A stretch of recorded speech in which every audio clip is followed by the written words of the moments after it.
ஆண்டவருடைய வார்த்தைக்காக ஆயத்தப்படுவோம். ஜெப பாடலை பாடி கர்த்தருடைய வார்த்தைக்காக நம்மை தகுதிப்படுத்துவோம்.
கண்மலையும் மீட்பெருமாகிய எங்கள் அன்பின் ஆண்டவரே, அடிமையின் வாயின் வார்த்தைகளும் கூடியிருக்கின்ற திருச்செமக்களுடைய இருதயத்தின் நினைவுகளும் தியானங்களும் உம்முடைய சமூகத்தில் ஏற்புடையதாக இருக்க தூய ஆவியானவர் துணை செய்வீராக. உம்முடைய வார்த்தைகள் எங்களுடைய இருதயத்திலே பதியத்தக்கதாக நீர் எங்களோடு கூட பேசும். ஆண்டவர் இயேசுவின் வழியாய் வேண்டிக் கொள்கிறோம் பிதாவே, ஆமென். கிறிஸ்துவில் அன்பார்ந்த இறை மக்களே, பிதாவாகிய கடவுளிடமிருந்தும் அவருடைய திருமைந்தனாம் இயேசு கிறிஸ்துவிடமிருந்தும் நம்மை ஆற்றல் படுத்தி நம்மை ஆசீர்வதித்து வழிநடத்துகிற தூய ஆவியானவரிடத்திலிருந்தும் கிருபையும் சமாதானமும் நம் அனைவருடைய வாழ்விலும் நிறைந்து பெருகுவதாக. உலக ஞாயிறு பள்ளி தின கொண்டாட்டத்தில் நம்மையும் இணைத்துக் கொள்ளத்தக்கதாக இந்த நாளின் வழிபாட்டில் ஞாயிறு பள்ளி பிள்ளைகளோடு கூட இணைந்து ஆண்டவரை தொழுது கொள்ள ஆண்டவர் நமக்கு கொடுத்த நல்ல வாய்ப்பிற்காக ஆண்டவருக்கு நாம் நன்றி செலுத்துவோம். உலக ஞாயிறு பள்ளி தின வாழ்த்துக்களை அருளுரை மேடையிலிருந்து உங்களோடு கூட பகிர்ந்து கொள்வதிலே மகிழ்ச்சி அடைகின்றேன். கிட்டத்தட்ட 230 ஆண்டுகளுக்கு முன்பதாக குடிசை பகுதியிலே வாழ்ந்த சிறுவர்களை ஒருங்கிணைத்து 1780ஆம் ஆண்டிலே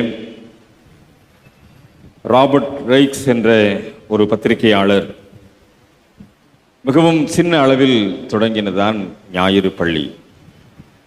ஆனால் இன்றைக்கு உலகளவிலே எல்லா திருச்சபைகளிலும் ஞாயிறு பள்ளி என்கின்ற அமைப்பு பறந்து விரிந்த சூழ்நிலையிலே வளர்ந்திருக்கிறது என்று சொன்னால் அதை ஒரு மாபெரும் கொண்டாட்டமாக உலக ஞாயிறு பள்ளி தினமாக நவம்பர் மாதத்தின் முதல் ஞாயிற்றுக்கிழமையை ஆசரிப்பதற்கு நாம் திருச்சபையாக இன்றைக்கும் அழைக்கப்பட்டிருக்கின்ற சூழ்நிலையிலே இந்த தொடக்கத்தை நினைவு கூர்ந்தவர்களாய் நம்முடைய ஞாயிறு பள்ளி பிள்ளைகளையும் ஒருங்கிணைத்து ஆண்டவர் நமக்கு தருகின்ற ஆசீர்வாதத்தை ஞாயிறு பள்ளியின் மூலமாய் வளர்க்கப்படுகின்ற குழந்தைகளுடைய எதிர்காலம் ஆசீர்வாதமாய் அமைகின்றதை புரிந்து கொண்டவர்களாய் என்னோடு கூட இணைந்து தியானிக்க உங்களை அன்போடு கூட அழைக்கின்றேன். இந்த ஞாயிறு பள்ளியினுடைய வரலாற்றிலே அன்றைக்கு அந்த குடிசை வாழ் பகுதியினுடைய சிறுவர்களை ஒருங்கிணைத்து அந்த ஞாயிறு பள்ளியை தொடங்கின போது மற்ற நாட்களிலே அவர்கள் வேலை செய்கின்றார்கள், ஞாயிற்றுக்கிழமை அவர்கள் ஓய்ந்திருக்கின்றார்கள். அந்த நாளிலே அந்த குழந்தைகளை ஒருங்கிணைத்து அவர்களுக்கு அந்த ஒழுக்கம் நிறைந்த திருமறை வார்த்தைகளை கற்றுக் கொடுத்த போது அந்த சிறுவர்களிடத்திலே மாற்றம் ஏற்பட்டது. அந்த சிறுவர்களுடைய ஒழுக்க நெறிமையிலே ஒரு முன்னேற்றம் காணப்பட்டது. ஆகவே அதை ஒரு மாபெரும் இயக்கமாக திருச்சபை ஏற்றுக்கொள்ள தொடங்கினது. ஞாயிறு பள்ளி தொடங்கின போது திருச்சபை ஆராதனைக்கும் ஞாயிறு பள்ளியினுடைய கூடுகைக்கும் இருந்த மாறுபட்ட சிந்தனைகளும் அன்றைக்கு இருந்தது உண்மைதான்.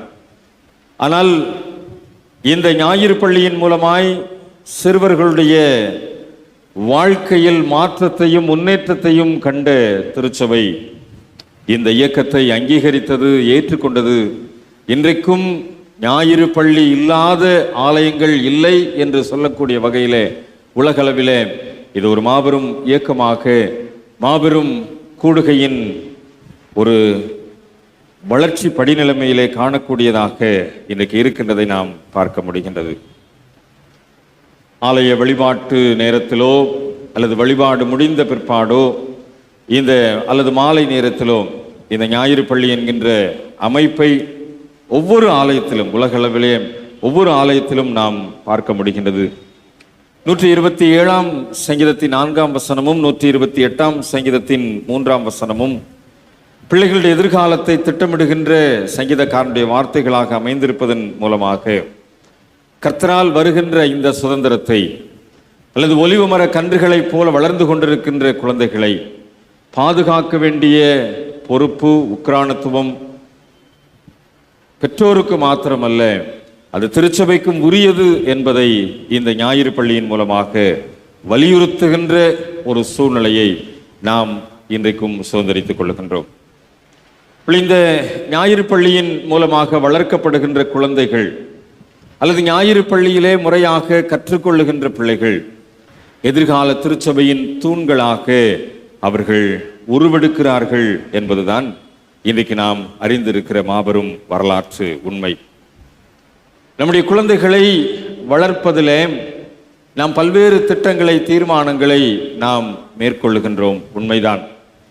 ஆனால் ஞாயிறு பள்ளியின் மூலமாக நம்முடைய குழந்தைகள் வளர்க்கப்படுகின்றதா என்கின்ற ஒரு கண்ணோட்டம் இன்றைக்கு நம்மிடத்திலே காணப்பட வேண்டும் என்பதுதான் ஆண்டவர் நம்மிடத்திலே எதிர்பார்க்கின்ற ஒரு விஷயம்.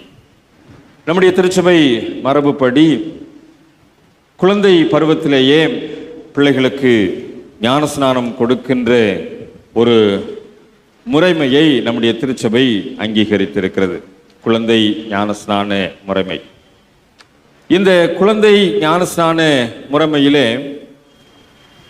பிள்ளைகளை, அந்த பச்சிளம் குழந்தைகளை குருவானவரிடத்திலே கொண்டு வருகின்ற போது பெற்றோர் அதற்கு பாத்திரவான்களாய், குழந்தைகளுடைய பிரதிநிதிகளாய் பெற்றோர் முன் வந்து நிற்கின்றார்கள். இவர்களோடு கூட இன்னொரு கூட்டம் பெற்றோர் வந்து நிற்பது உண்டு. அவர்களை ஞான பெற்றோர் என்று அழைக்கின்றோம். இந்த பெற்றோர், ஞான பெற்றோர் தான் குழந்தைகளுடைய பிரதிநிதியாக குருவானவர் கேட்கின்ற கேள்விகளுக்கு ஆண்டவருடைய சன்னிதானத்திலே திருச்சபை மக்கள் முன்னிலையிலே பதில் சொல்லுகின்றார்கள். ஒருவேளை அப்படி பதில் சொல்லுவதோடு கூட அந்த ஞானஸ்நான ஆராதனை முடிந்து விடுவதல்ல. அந்த கேள்வியிலே கடைசியாக ஒரு கேள்வி வைக்கப்படும். இந்த குழந்தை திருச்சபையின் முழு உறுப்பினராக, அதாவது திடப்படுத்தல் பெறுவதற்கு இந்த குழந்தையை உற்சாகப்படுத்துவீர்களா என்று சொல்லி அந்த இடத்துல ஆம், உற்சாகப்படுத்துகிறோம், கடவுளுடைய ஒத்தாசையினாலே அப்படியே செய்வோம் என்று சொல்லி பதிலுரைக்கின்றோம். ஆக அந்த குழந்தையினுடைய ஞானஸ்நானம் என்பது அன்றைக்கு ஒரு 6 மாதத்திலோ அல்லது 1 வயதிலோ அல்லது 2 வயதிலோ அன்றைக்கு முடிந்து போகின்ற விஷயம் அல்ல. திடப்படுத்தல் பெறுகின்ற வரை, அது வாலிப பிராயத்திலே 16 வயதிலே அல்லது அதற்கு மேற்பட்ட வயதிலே அல்லது திருமண வயதை எட்டுகின்ற போது, அது திருச்சபையின் முழு உறுப்பினராக திடப்படுத்தல் பெறுகின்ற வரை இந்த பெற்றோருடைய, ஞான பெற்றோருடைய பொறுப்பு அங்கே அடங்கி இருக்கின்றது என்பதை நாம் மறந்துவிடக்கூடாது. ஆக இந்த குழந்தைகள் வளர்ப்பிலே பெற்றோராக சரீர பிரகாரமான வளர்ச்சிக்குரிய முயற்சிகளை மேற்கொள்ளலாம். ஆனால் ஞான பெற்றோராக வந்து நிற்பவர்கள் அல்லது ஞான பெற்றோராக தங்களை அந்த இடத்துல அடையாளப்படுத்துபவர்கள், அவர்களுடைய மிக மிக முக்கியமான பொறுப்புணர்ச்சி அந்த இடத்துல திடப்படுத்தல் பெறுகின்ற வரை அந்த குழந்தையினுடைய ஞான வளர்ச்சிக்கு காரணிகளாய் இருக்க வேண்டும். அது பெற்றோருடைய முயற்சியும் அதுதான், ஞான பெற்றோருடைய முயற்சியும் அதுதான். நம்ம பொதுவாக என்ன செஞ்சிருவோம் அப்படின்னா, பெற்றோரை அதாவது குழந்தையுடைய தாத்தா பாட்டியை கொண்டு வந்து ஞான பெற்றோர் நிப்பாட்டிடுவோம். ஒரு சில இடங்களில் தான் திருச்சபையின் பெரியவர்கள் அல்லது வயது முதிர்ந்தவர்கள் ஞான பெற்றோர்களாக வந்து நிற்பார்கள். ஆனால் அந்த இடத்துல கேட்கப்படுகின்ற கேள்விகளுக்கு ஏதோ பொத்தம் பொதுவாக பதில் சொல்லி கடந்து போகின்ற ஒரு அனுபவம் அல்ல. பரிசுத்த ஆவியினால் விசுவாசத்தில் வேரூன்றி கர்த்தரின் பந்தியில் பங்கு பெறுவதற்கு, திருச்சபையின் அந்நியோன்யத்தில் கடவுளை உண்மையாய் சேவிப்பதற்கு, இந்த குழந்தையை பிற்காலத்தில் திடப்படுத்தல் பெறுவதற்கு முயற்சி செய்வீர்களா அல்லது அதற்கு உற்சாகப்படுத்துவீர்களா என்பதுதான் கேள்வி. அப்படியானால் திருச்சபையின் அந்நியோன்யத்திலே குழந்தைகள் வளர்க்கப்பட வேண்டும் என்கின்ற ஒரு சித்தாந்தம், பரிசுத்த ஆவியினால் ஆவிக்குரிய வளர்ச்சியிலே அவர்கள் வேரூன்ற வேண்டும் என்கின்ற ஒரு நடைமுறை செயல், கடவுளை உண்மையாய் சேவிப்பதற்கு அவர்கள் பழக்க வேண்டும், இதெல்லாம் அந்த பெற்றோருடைய ஞான பெற்றோருடைய கடமையாக இருக்கின்றது. கிறிஸ்துவை மீட்பராக அறிந்து கொள்வதற்கு, ஏனென்றால் அந்த ஞானஸ்நானம் பெறுகின்ற போது அந்த குழந்தைக்கு எதுவும் அறியாத ஒரு பருவம். அந்த சூழ்நிலையிலே கிறிஸ்துவை மீட்பராக அறிந்து கொள்வதற்கு பெற்றோருடைய கடமை. எல்லா வீட்லையும் குழந்தையுடைய வளர்ச்சியில் ஞான பெற்றோர் தினமும் கூட இருக்க முடியாது. ஒருவேளை தாத்தா பாட்டியோடு கூட சேர்ந்து வளர்கின்ற குழந்தைகளுடைய எண்ணிக்கை இன்றைக்கு மிக மிக குறைவு. இன்றைக்கு திருமணமான உடனே தனி குடித்தனம் என்கின்ற சூழ்நிலையிலே இன்றைக்கு தாத்தா பாட்டியோடு கூட குழந்தைகளுடைய வளர்ச்சி என்பது இன்றைக்கு இல்லாமல் போய்விட்டது. ஆக ஞான பெற்றோராய் வந்து நிற்கின்ற அந்த முதிர்ந்தவர்கள், அந்த ஆன்மீக தாய் தகப்பன்மார் அங்கே எந்த விதத்திலேயும் குழந்தையினுடைய அனுதின வளர்ச்சியிலே, கிறிஸ்துவை மீட்பராக அறிந்து கொள்வதற்குரிய முயற்சியிலே அவர்கள் ஈடுபட முடியவில்லை. ஆகவே இன்றைக்கு குழந்தைகளுடைய வளர்ச்சி என்பது சரீர பிரகாரமாக இன்றைக்கு குழந்தைகள் பெற்றோரால் வளர்க்கப்பட்டாலும் ஆவிக்குரிய பிரகாரமாக வளர்க்கப்படுவதில் இன்றைக்கு ஒரு மிகப்பெரிய குறை தோற்றம் அளிக்கின்றதை, ஒரு காட்சி அளிக்கின்றதை எல்லா குடும்பங்களிலேயும் இன்னைக்கு மனத்தாழ்மையோடு ஏற்றுக்கொள்ளத்தான் வேண்டி இருக்கின்றது. அப்படிப்பட்ட சூழ்நிலையிலே இன்றைக்கு குழந்தைகளுடைய எதிர்காலம் சில நேரத்திலே சவால் நிறைந்ததாக, என்றால் கேள்வியிலே அதுதான் இருக்கிறது. அதாவது பிற்காலத்தில் கடவுளை உண்மையாய் சேவிப்பதற்கு, உலகத்தில் செல்லவும் உதவியாக இருப்பதற்கு, ஆக இந்த உலகத்திலே இந்த குழந்தை செல்வதற்கு இந்த பெற்றோர், ஞான பெற்றோர் உதவியாக இருக்க வேண்டும். இந்த பெற்றோருடைய கடமை அல்லது ஞான பெற்றோருடைய கடமை இந்த உலகத்திலே எப்படி இந்த குழந்தை வாழ வேண்டும் என்று சொல்லி கற்றுக் கொடுக்க வேண்டிய ஒரு நிர்பந்தம். ஞாயிறு பள்ளி என்பது ஒரு மணி நேர கால அளவுதான். அதற்குள்ளதாக அந்த அமைப்பின் சூழ்நிலையிலே ஒரு பாட்டை, ஒரு கதையை அல்லது ஒரு சின்ன சிந்தனையை பெற்றுக்கொண்டு அவர்கள் கடந்து வந்து விடுகின்றார்கள். இது மாத்திரம் இந்த குழந்தையினுடைய ஆவிக்குரிய வளர்ச்சிக்கு அல்லது மீட்பராக அறிந்து கொள்வதற்குரிய சூழ்நிலையிலே குழந்தைகளை வளர்த்து விட முடியாது. அந்த குழந்தைகளுடைய எதிர்காலம் திட்டமிடப்படுகின்ற போது அந்த ஞாயிறு பள்ளியினுடைய சிந்தனைகள் வீட்டிலே வளர்க்கப்பட வேண்டும். அந்த வீட்டிலே வளர்க்கப்படுவது ஒரு பரந்துபட்ட சூழ்நிலையிலே, குடும்ப அளவிலே அதனுடைய வளர்ச்சியை நாம் கண்ணுற வேண்டும்.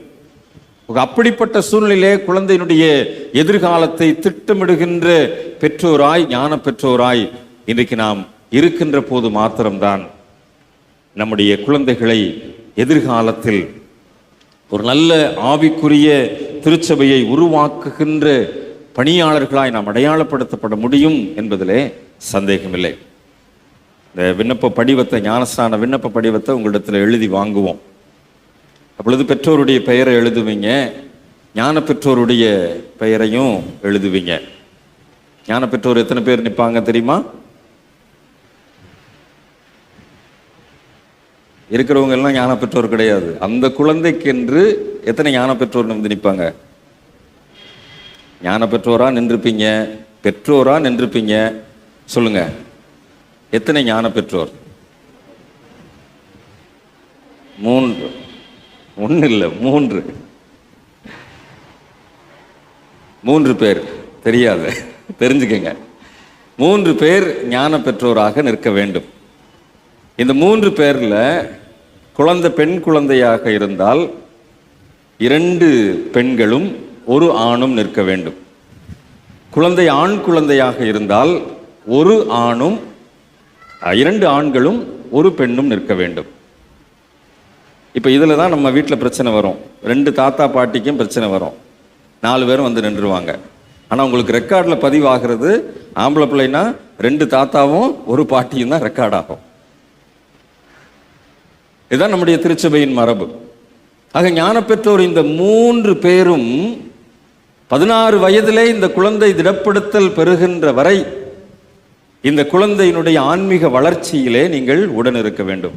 டெய்லி இந்த குழந்தை பைபிள் வாசிச்சுச்சா, டெய்லி இந்த குழந்தை ஜெபம் பண்ணுச்சா, இந்த குழந்தை ஒழுங்கா ஆலயத்துக்கு போச்சா, ஆலயத்தில் ஆராதனையில் இந்த குழந்தை பங்கு பெறுச்சா, இதெல்லாம் கவனிக்க வேண்டிய பொறுப்பு பெற்றோருக்கும் ஞான பெற்றோருக்கும் உண்டு. ஒருவேளை ஞாயிறு பள்ளி ஆசிரியர்களிடத்திலே பொறுப்பை கொடுத்து அவர்கள் அதை கவனித்துக் கொள்கிறார்கள் என்று சொல்லி பெற்றோர் நீங்கள் அஜாக்கிரதையாக இருந்து விட்டால் குழந்தையினுடைய ஆவிக்குரிய வளர்ச்சியிலே நாம் தோல்வியை சந்திக்கிறோம். ஆக பெற்றோருடைய கடமை உணர்ச்சி, ஞான பெற்றோருடைய கடமை உணர்ச்சி உபாகமத்தின் புஸ்தகம் 6ஆம் அதிகாரத்தில் 7ஆம் வசனம் மிகவும் தெளிவாக சொல்லுகின்றது. உபாகமம் 6ஆம் அதிகாரம் 7ஆம் வசனம், நீ அவைகளை உன் பிள்ளைகளுக்கு கருத்தாய் போதித்து, நீ உன் வீட்டில் உட்கார்ந்திருக்கிற போதும், வழியில் நடக்கிற போதும், படுத்துக் கொள்ளுகிற போதும், எழுந்திருக்கிற போதும் அவைகளை குறித்து பேசி அவைகளை உன் கையின் மேல் அடையாளமாக கட்டிக்கொள்வாயாக, அவைகள் உன் கண்களுக்கு நடுவே ஞாபகக்குறியாயிருக்க கடவுள். எது? நான் உனக்கு கட்டளையிடுகிற இந்த வார்த்தைகள் உன் இருதயத்திலே இருக்க கடவுது.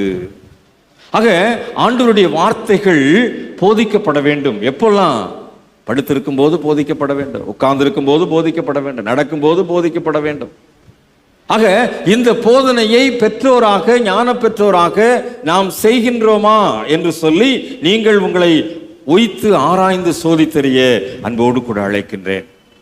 உங்களுடைய பிள்ளைகள் வீட்டில் எந்திரிக்கும் போது பைபிள் வாசிக்கிறாங்களா? நைட்டு படுக்கிறதுக்கு முன்னாடி ஜெபம் பண்ணிட்டு படுக்கிறாங்களா? இதை கவனிப்பது ஞாயிறு பள்ளி ஆசிரியருடைய பொறுப்பாக இருக்க முடியாது, பெற்றோருடைய, ஞான பெற்றோருடைய பொறுப்பு. ஆக இந்த பெற்றோர் இந்த பணிகளை நீங்கள் செய்கின்ற போது உங்களுடைய வீட்டிலே உங்களுடைய பிள்ளைகள் கருத்தாய் போதிக்கப்படுகின்றார்கள். ஏனென்றால் இந்த பிள்ளைகள் யார்? கர்த்தரால் வந்திருக்கின்ற சுதந்திரம். இந்த பிள்ளைகள் யார்? ஒலிவமர கன்றுகளாய் வளர்க்கப்படுபவர்கள். ஆக இந்த பிள்ளைகளுடைய எதிர்காலம் திட்டமிடப்படுவது நம்முடைய இல்லங்களிலே. ஞாயிறு பள்ளி என்கின்ற அமைப்பிலே திட்டமிடப்படுகின்ற ஆவிக்குரிய வளர்ச்சி நம்முடைய இல்லங்களிலே அது தொடர் திருப்பணியாக அமைய வேண்டும்.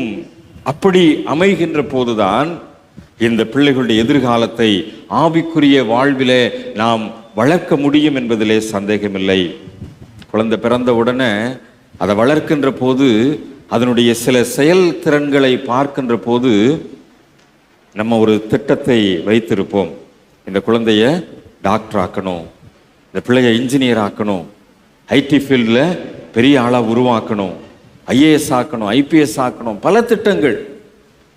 ஆனால் இந்த பிள்ளைக்கு வேத வசனம் கருத்தாய் போதிக்கப்படுகின்றதா என்கின்ற ஒரு சிந்தனை ஒவ்வொரு பெற்றோரிடத்திலேயும், ஞான பெற்றோரிடத்திலேயும் இருக்கின்ற பட்சத்தில் மாத்திரம்தான் நம்முடைய குழந்தைகளை எதிர்காலத்தில் ஆற்றல் நிறைந்த வகையிலே அவர்களை நாம் உருவாக்க முடியும் என்பதிலே சந்தேகமில்லை. ஏனென்றால் குழந்தைகள் கடவுளுடைய திட்டத்தின் காரணிகளாய் அல்லது கடவுளுடைய திட்டத்தை நிறைவேற்றுபவர்களாய் நம்மிடத்தில் அர்ப்பணிக்கப்படுகின்றார்கள். அதனால்தான் சங்கீதக்காரன் சொல்கின்றார், கர்த்தரால் வருகின்ற சுதந்திரம்.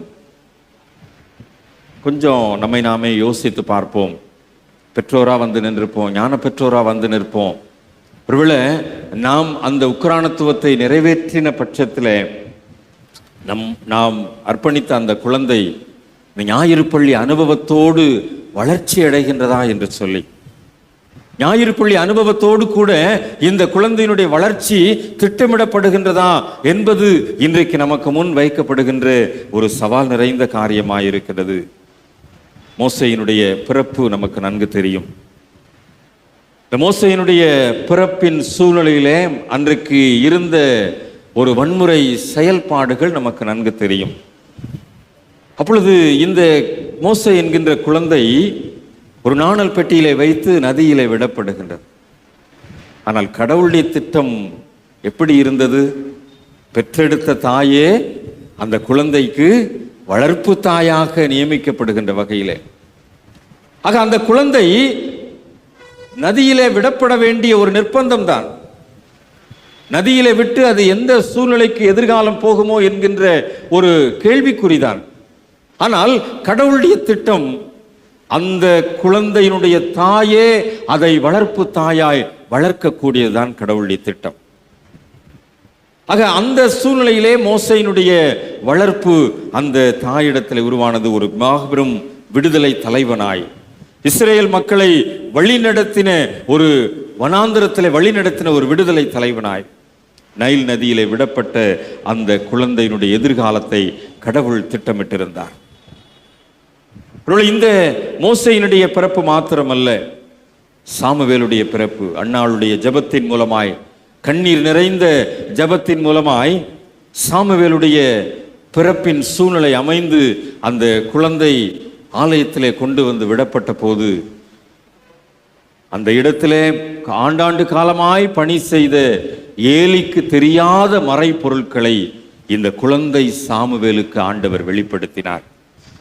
மிகப்பெரிய திட்டங்கள், தீர்மானங்களை எல்லாம் இந்த குழந்தையின் மூலமாகத்தான் அந்த மிகப்பெரிய பணி செய்து கொண்டிருந்த ஏலி பெற்றுக்கொள்ளுகின்றார். ஆக இந்த குழந்தையை குறித்து, சாமுவேல் என்கின்ற குழந்தையை குறித்து கடவுளுடைய திட்டம் அப்படியாக இருந்தது.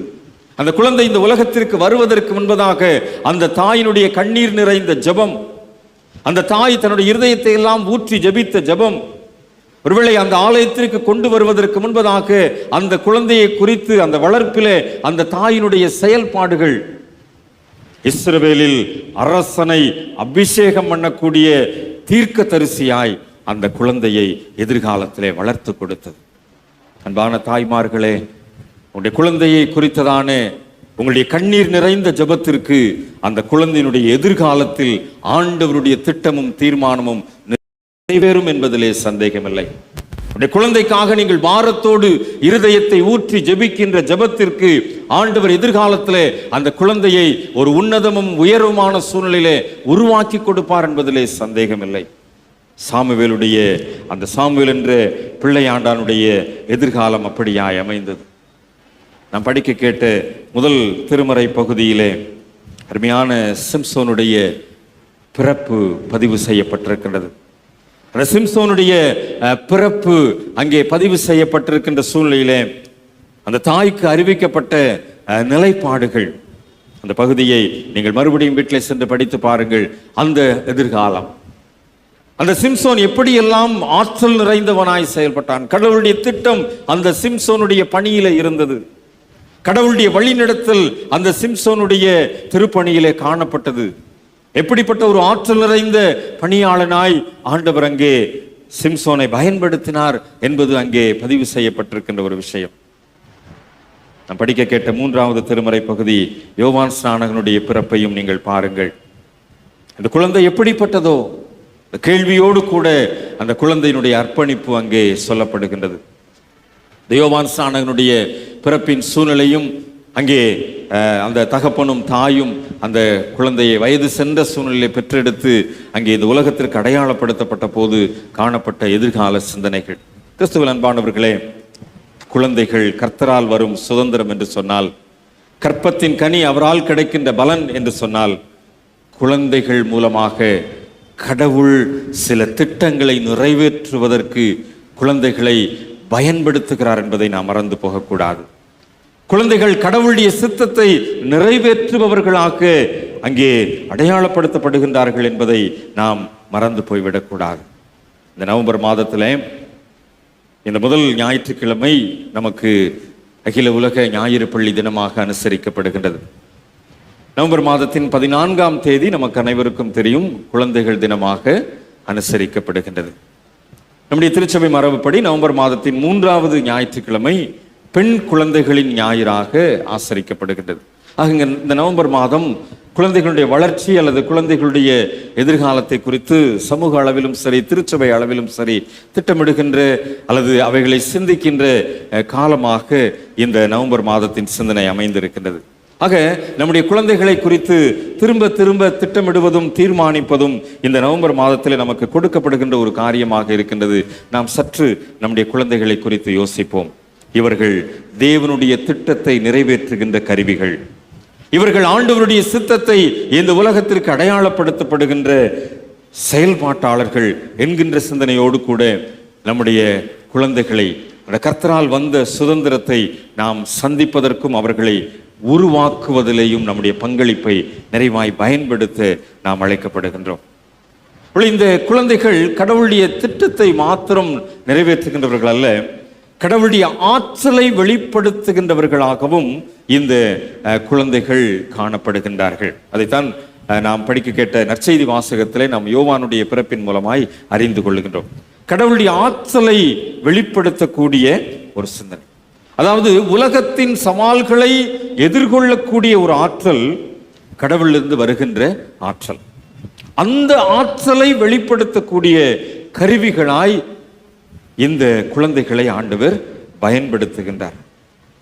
லூக்கா 1ஆம் அதிகாரத்திலே 17ஆம் வசனத்திலே நீங்கள் பார்ப்பீர் என்று சொன்னால், இந்த யோவான் ஸ்நானனுடைய பிறப்பை குறித்ததான தீர்க்க தரிசனம் வெளிப்படுகின்ற போது 1:17 சொல்லப்பட்டிருக்கிறது, கர்த்தருக்கு ஜனத்தை ஆயத்தப்படுத்தும்படியாக அவன் எலியாவின் ஆவியும் பலமும் உடையவனாய் அவருக்கு முன்னே நடப்பான் என்று சொல். இந்த யோவான் ஸ்நானனுடைய பிறப்பை குறித்து சொல்லப்பட்ட தீர்க்க தரிசனம். இவன் யார்? எலியாவின் ஆவியை உடையவன். யார் இந்த எலியா? 1 ராஜாக்கள் 18ஆம் அதிகாரத்திலே ஒரு தனி மனிதனாய் 450 பாகாலின் தீர்க்க தரிசிகளை வெட்டி கொன்று போட்டவன் இந்த எலியா. ஆகாப் அரசனுடைய காலத்திலே ஒரு ஆற்றல் நிறைந்த தீர்க்க தரிசியாய் செயல்பட்டவன் இந்த எலியா. இந்த எலியாவின் ஆவி யாருக்குள் இருக்கிறது? யோவான் ஸ்நானனுக்குள் இருக்கிறது என்று சொல்லி இந்த யோவான் பிறப்பதற்கு முன்பதாக உரைக்கப்பட்ட தீர்க்க தரிசனம். ஆக எலியாவின் ஆவியை பெற்ற ஒரு மனிதன். அதே 1ஆம் அதிகாரம் 15ஆம் வசனத்திலே பார்க்கின்றோம், தன் தாயின் வயிற்றில் இருக்கும் போதே பரிசுத்த ஆவியினால் நிரப்பப்பட்டவன். எலியாவின் ஆவியும் பலமும் மாத்திரமல்ல, இந்த யோவான் பரிசுத்த ஆவியினாலே நிரப்பப்பட்ட ஒரு குழந்தை. ஆக இந்த குழந்தையை பிறப்பதற்கு முன்பதாகவே அங்கே தரிசனமாய் சொல்லப்படுகின்ற காரியம், எலியாவின் ஆவி அவனிடத்தில் இருக்கும், பரிசுத்த ஆவி அங்கே அவனோடு கூட செயல்படும். இன்னும் நீங்கள் லூக்கா 7ஆம் அதிகாரத்தில் 28ஆம் வசனத்தை நீங்கள் படித்து பார்ப்பீர்கள் சொன்னால் 7:28 மிகவும் தெளிவாக ஆண்டவர் இயேசு கிறிஸ்துவினுடைய திருப்பணியிலே இந்த யோவான் ஸ்நானகனை பற்றி சொல்லப்பட்டிருக்கிறது. இயேசுவானவர் சொல்லுகின்றார், ஸ்திரீகளிடத்திலே பிறந்தவர்களில் யோவான் ஸ்நானனை பார்க்கிலும் பெரிய தீர்க்கதரிசி ஒருவனும் இல்லை. யார் சொல்றது? இயேசு கிறிஸ்து சொன்னார். யோவானுக்கு பின்னாடி பிறந்த இயேசு சொல்லுகிறார், ஸ்திரீகளுக்குள்ளே பிறந்தவர்களில் யோவான் ஸ்நானகனை பார்க்கிலும் பெரிய ஆள் யாரும் கிடையாது. ஆக எலியாவின் ஆவியுடையவன், பரிசுத்த ஆவியினால் நிறைந்தவன், ஸ்திரீகளிடத்திலே பிறந்தவனை, இந்த யோவானை பார்க்கிலும் பெரிய தீர்க்கதரிசி இல்லை என்று இயேசுவால் சாட்சியிடப்பட்ட மனிதன். இந்த குழந்தை வெளிப்பட்ட போது யோவான் என்று பெயரிடும்படி சொல்லப்பட்டது. தாய் சொல்றாங்க, அப்ப அங்க இருக்கவங்களாம் சொல்றாங்க, இது உங்க வம்சத்திலேயே இந்த பேர் இல்லையே அப்படின்னு சொல்லி. அப்ப சகரியாவுடைய வாய் கட்டப்பட்டு இருக்கின்றது. சகரியாவினிடத்துல கேட்கிறாங்க, ஒரு பலகையை வாங்கி எழுதுறார். என்ன எழுதினாரு? யோவான் எழுதினார். அந்த பெயரிடப்பட்ட போது கட்டப்பட்டிருந்த சகரியாவுடைய வாய் திறக்கப்பட்டது. அந்த கட்டு அவிழ்க்கப்படுகின்றது. எப்பொழுது? யோவான் என்கின்ற வார்த்தை பிரதிபலிக்கின்ற போது. ஆங்கிலிக்கன் திருச்சபையில் அந்த ஞானஸ்நானம் கொடுக்கின்ற போது குருவானவர் அந்த வார்த்தையை சொல்லுவாங்க, இந்த குழந்தைக்கு பெயரிடுங்கள் அப்படின்னு சொல்லுவாங்க. அப்பதான் அங்க இருக்கின்ற இன்னொரு குருவானவர் அந்த குழந்தையினுடைய பெயரை உச்சரித்து பிதா குமாரன் பரிசுத்தாவின் நாமத்தினாலே ஞானஸ்நானம் என்று கொடுப்பார். நம்முடைய தென்னிந்திய திருச்சபையிலே அல்லது SIUC ஆர்டர் ஆஃப் சர்வீஸில் அந்த வழக்கம் இல்லை. ஆனால் குழந்தையினுடைய பெயரை குருவானவர் உச்சரித்து தான் என்ன செய்கிறோம், ஞானஸ்நானம் கொடுக்கும். ஆக அந்த குழந்தையினுடைய பெயர் உச்சரிக்கப்படுகின்ற போது, அன்றைக்கு யோவான் ஸ்நானகனுடைய பெயர் உச்சரிக்கப்பட்ட போது தகப்பனுடைய கட்டு அவிழ்க்கப்பட்டது. நாம் தெளிவாக புரிந்து கொள்ள வேண்டும். ஞானஸ்நான ஆராதனைங்கிறது ஏதோ ஆர்டர் ஆஃப் சர்வீஸில் இடையில ஒரு இடத்துல புகுத்தி நம்ம நடத்துகிறோம் அப்படின்னாலும், இந்த ஞானஸ்நான ஆராதனையில் இருக்கின்ற ஆற்றல், இந்த ஞானஸ்நானத்துக்குள்ள இருக்கின்ற மகிமை, அதை நாம் புரிந்து கொள்ள வேண்டும். அந்த பெயர் உச்சரிக்கப்படுகின்ற போது ஒரு கட்டு அவிழ்க்கப்படுகிறது என்று சொன்னால், அந்த வல்லமை, அந்த அபிஷேகம் அந்த குழந்தைக்கு தாயின் கருவில் இருக்கின்ற போது எலியான் ஆவி, பரிசுத்த ஆவி, தீர்க்கதரிசிகளை யோவானை காட்டிலும் பெரியவர் இல்லை என்று சொல்லப்பட்ட சாட்சி. ஆக அப்படிப்பட்ட ஒரு நிலைமையிலே இந்த குழந்தையானது இந்த உலகத்திற்குள்ளாய் அடையாளப்படுத்தப்பட்டது. அதனாலதான் தைரியமா ஏரோதுவினுடைய குற்றங்களை உலகத்திற்கு அடையாளப்படுத்தினார். முறைகேடாய் வாழ்ந்த ஏரோதுவை தைரியமாய், இந்த ஏரோது தப்பு பண்றான் அப்படின்னு சொல்லி தைரியமா அவனால சொல்ல முடிஞ்சு. ஆனா அது கிடைத்தது என்னது? சிறைச்சேதம். தலை துண்டிக்கப்பட்டது உண்மைதான், சிறைச்சாலையில் கொண்டு செல்லப்பட்டான் உண்மைதான். ஆனால் அந்த துணிவு, தைரியமாய் ஏரோதை எதிர்த்து நிற்கக்கூடிய துணிச்சல் அங்கே அந்த யோவானுக்கு கிடைத்தது என்று சொன்னால், எலியாவின் ஆவி, பரிசுத்த ஆவி, அங்கே இந்த தீர்க்கதரிசியை போல யாரும் இல்லை என்று சொல்லப்பட்ட சாட்சி. நம்முடைய குழந்தைகள் அப்படிப்பட்ட நிலைமையிலே வளர்க்கப்பட வேண்டும். நம்முடைய குழந்தைகளுக்கு அப்படிப்பட்ட எலியாவின் ஆவியையும் பரிசுத்த ஆவியையும் பெற்றுக்கொண்ட குழந்தைகளாக, துணிச்சலோடு கூட ஒரு அநீதியை கண்டித்து உணர்த்துகின்ற குழந்தைகளாக, ஒரு அநீதிக்கு எதிர்த்து நிற்கின்ற குழந்தைகளாக, நம்முடைய குழந்தைகள் ஒருவேளை முறைகேடாய் நடக்கின்ற காரியங்களை பார்க்கின்ற போது தைரியமாய் அதை சுட்டி காட்டக்கூடிய குழந்தைகளாக நம்முடைய குழந்தைகள் வளர்க்கப்பட வேண்டும். அதற்கு பெற்றோருடைய பங்களிப்பு, ஞான பெற்றோருடைய பங்களிப்பு, ஞாயிறு பள்ளி ஆசிரியர்களுடைய பங்களிப்பு அவசியம் என்பதை இந்த உலக ஞாயிறு பள்ளி தினத்திலே நாம் புரிந்து கொள்ள அழைக்கப்படுகின்றோம். அந்த வகையிலே நம்முடைய குழந்தைகளை எதிர்கால திருச்சபையின் தூண்களாய் உருவாக்குகின்ற பணியிலே இன்றைக்கு நாம் மிக சரியாக செயல்படுவோம் என்று சொன்னால், எதிர்கால திருச்சபை எலியாவின் ஆவி நிறைந்த திருச்சபையாய், எதிர்கால திருச்சபை பரிசுத்த ஆவியினால் நிரப்பப்பட்ட திருச்சபையாய் இருக்கும் என்பதிலே எந்த விதமான சந்தேகமும் இல்லை. இந்த குழந்தை பருவத்திலேயே அந்த எலியாவின் ஆவி என்னுடைய குழந்தைக்கு வேண்டும், என்னுடைய பிள்ளைக்கு அந்த பரிசுத்த ஆவியின் பலன் வேண்டும். வாஞ்சையோடு கூட நாம் ஜெபித்து நம்முடைய பிள்ளைகளை வளர்ப்போம் என்று சொன்னால், அந்த பிள்ளையினுடைய வளர்ச்சி எதிர்கால திருச்சபையிலே காணப்படுகின்ற போது ஏரோதுவை தட்டி கேட்ட யோவான்களாக நம்முடைய பிள்ளைகள் வளர்க்கப்படுவார்கள் என்பதிலே சந்தேகமில்லை. அப்படிப்பட்ட ஒரு துணிவு நிறைந்த பிள்ளைகளாய் நம்முடைய பிள்ளைகள் திருச்சபையிலும் சமுதாயத்திலும் அடையாளப்படுத்தப்படுவார்கள் என்பதிலே சந்தேகமில்லை. ஒருவேளை இன்றைக்கு நம்முடைய ஞாயிறு பள்ளி பிள்ளைகளை நாம் ஒரு ஏனோதானோ என்று சொல்லி அவர்களுக்காக நாம் நேரத்தை செலவிடாமல் இருந்து விட்டோம் என்று சொன்னால், ஆண்டவர் நம்மிடத்திலே கேட்பார். திருச்சபையாக ஞாயிறு பள்ளிக்குரிய முழுமையான பங்களிப்பில் நாம் ஈடுபடுகின்ற போது, திருச்சபையாக ஞாயிறு பள்ளி பிள்ளைகளுக்காக நாம் நம்முடைய உதாரத்துவமான அர்ப்பணிப்பை செயல்படுத்துகின்ற போது, நம்முடைய பிள்ளைகள் ஒருவேளை நம்முடைய திருச்சபை என்கின்ற அமைப்பிலே ஞாயிறு பள்ளி என்கின்ற சூழ்நிலை பிள்ளைகள் வளர்க்கப்படுகின்ற போது, அவர்கள் ஒருவேளை எலியாவின் ஆவியை பெற்றுக்கொள்ளுகின்ற பிள்ளைகளாக, பரிசுத்த ஆவியினால் நிரப்பப்பட்ட பிள்ளைகளாக வளர்க்கப்பட முடியும் என்பதிலே சந்தேகமில்லை. அப்படிப்பட்ட சூழ்நிலையை இன்றைக்கு திருச்சபையாக நாம் உருவாக்க வேண்டும். திருச்சபையோடு கூட இணைந்து நம்முடைய குடும்பம் என்கின்ற சின்ன திருச்சபையிலையும் நாம் அப்படிப்பட்ட சூழ்நிலையிலே உருவாக்க வேண்டும். நிறைவாக ஒரே ஒரு கேள்வியை கேட்டு என்னுடைய அருளுரையை நிறைவு செய்கின்றேன். எத்தனை வீட்டில் குடும்ப ஜெபம் இல்லை?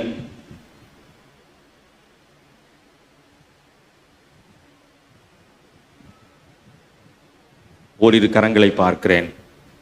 நீங்கள் தாழ்மையோடு ஒத்துக்கொண்டதுக்காக நன்றி சொல்லுகிறேன். குடும்ப ஜெபம் இல்லாத வீட்டிலே குழந்தைகள் எதிர்காலத்தை திட்டமிட முடியாது. குடும்ப ஜெபம் இல்லாத வீட்டிலே குழந்தைகள் ஆவிக்குரிய வாழ்க்கையை எதிர்பார்க்க முடியாது. குடும்ப ஜெபம் இல்லாத வீட்டிலே உங்களுடைய பிள்ளைகள் எலியாவின் ஆவியையும் பரிசுத்த ஆவியையும் பெற்றுக்கொள்ள முடியாது. குடும்ப ஜெபம் இல்லை என்றால் உங்கள் குழந்தைகளுக்கு நீங்களே எதிரிகள் என்பதை மறந்து விடாதீர்கள். குடும்ப ஜெபத்தோடு கூட உங்களுடைய வீட்டிலே பிள்ளைகளை வளர்ப்பீர்கள் என்று சொன்னால் அது எலியாவின் ஆவியை பெற்ற யோவானாக அந்த குழந்தை திருச்சபைக்கு சாட்சியாய் உருவாகும். அப்படிப்பட்ட குடும்பங்களாய் நம்முடைய திருச்சபையின் குடும்பங்கள் உருவாக இந்த உலக ஞாயிறு பள்ளி தினத்திலே நம்முடைய குடும்பங்களை அர்ப்பணியுங்கள். பலிபீடத்திலே நீங்கள் சாக்கிரமந்தை பெற்றுக்கொள்ளுகின்ற போது, ஆண்டவரே, இன்றைக்கும் எங்களுடைய குடும்பத்திலே குடும்ப ஜெபம் இல்லை, இன்றைக்கு நான் மனத்தாழ்மையோடு இந்த பலிபீடத்திலே ஒத்துக்கொண்டு உம்முடைய சாக்கிரமந்தை பெற்றுக்கொள்கிறேன். குடும்ப ஜெபத்திலே என்னுடைய குழந்தைகளை வளர்க்கக்கூடிய பெற்றோராக இன்றைக்கு என்னை அர்ப்பணிக்கிறேன் சுவாமி என்று சொல்லி அர்ப்பணிப்போடு ஆண்டவருடைய சரீரத்தையும் இரத்தத்தையும் பெற்றுக்கொள்ளுங்கள். நம்முடைய பிள்ளைகளை எதிர்கால திருச்சபையின் தூண்களாக உருவாக்குவதிலே நம்முடைய பங்களிப்பு மிகவும் முக்கியம் என்பதை ஆண்டவர் இன்றைக்கு உணர்த்துகின்றதை உணர்ந்து கொண்டவர்களாய் ஆண்டவருடைய சமூகத்திலே அர்ப்பணியுங்கள். நிச்சயமாக ஆண்டவர் நம்முடைய குடும்பங்களை எதிர்கால திருச்சபையின் தூண்களை உருவாக்குகின்ற, சிறுவர்களை உருவாக்குகின்ற குடும்பங்களாக ஆண்டவர் நம்மை உருவாக்குவார். தலைகளை தாழ்த்தி ஜெபம் செய்வோம்.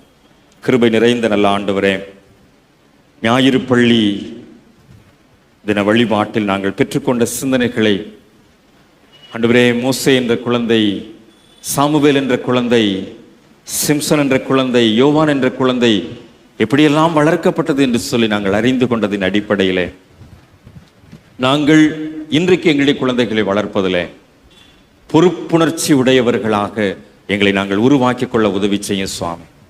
அப்படிப்பட்ட அர்ப்பணிப்போடு கூட நாங்கள் இந்த நாளிலே சாக்கிரமத்தை பெற்றுக்கொள்வதற்கு எங்களுக்கு உதவி செய்யும். இந்த கிருபையின் பிரசன்னம் எங்களோடு இருந்து எங்களை ஆற்றல் படுத்தட்டும். இயேசு ஆண்டவரின் மூலமாய் ஜெபிக்கிறோம் நல்ல பிதாவே, ஆமென்.